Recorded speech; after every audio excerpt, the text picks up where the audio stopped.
It all started.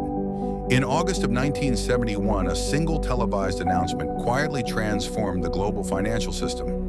No armies marched, no governments fell, but one decision ended the last remaining connection between money and the physical world. With a short speech, President Richard Nixon cut the link between the US dollar and gold, a shift that would reshape the economy of every nation on Earth. Before that moment, a dollar represented more than ink and paper. It was tied to something tangible. Under the Bretton Woods Agreement, forged after World War II, foreign currencies were linked to the dollar, and the dollar itself could be exchanged for gold at a fixed rate. That system kept governments disciplined and limited how much money could be created. But as America took on the enormous costs of rebuilding Europe, fighting wars, expanding social programs, and reaching the moon, the amount of dollars circulating around the world began to far exceed the gold held in US vaults. Other countries eventually realized the math didn't add up. France, followed by several other nations, began demanding gold in exchange for their dollars.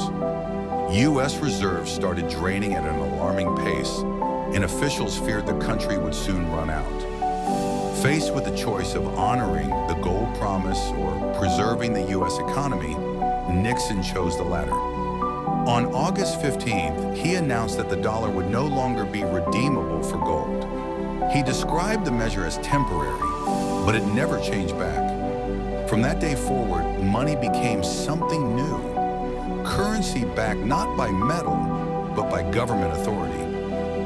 Economists call it fiat money, value created by declaration rather than substance. At first, little seemed different.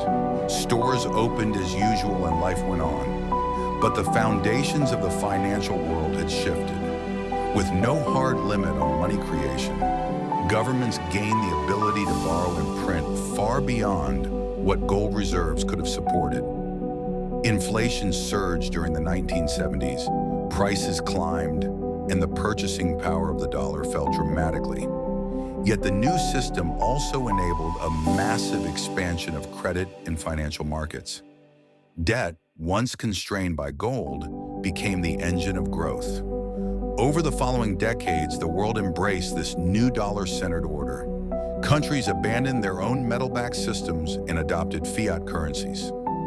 International loans, trade, and reserves increasingly relied on the dollar itself rather than on gold. The United States didn't need to export more goods to maintain global influence. It exported its currency, but this shift carried long-term consequences.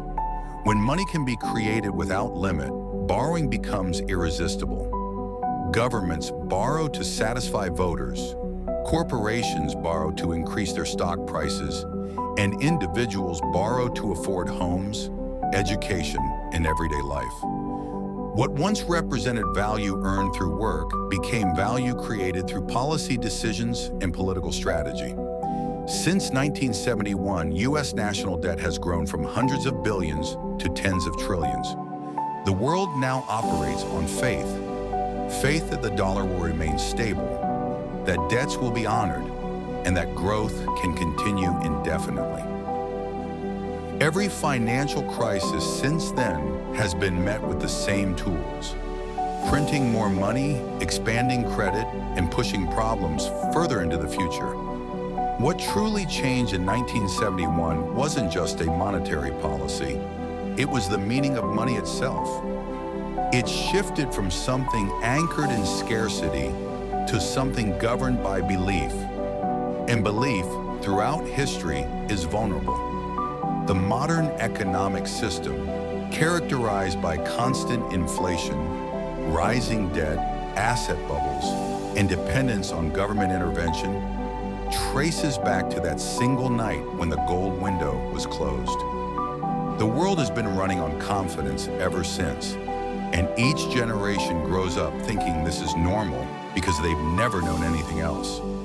When you see prices rising, currencies weakening, or governments creating billions or trillions out of thin air, remember, this path began with one televised announcement in 1971, a quiet turning point that still shapes the world today. Enjoyed the video? hit that subscribe button. I post new content regularly, and I'd love to have you as part of the community.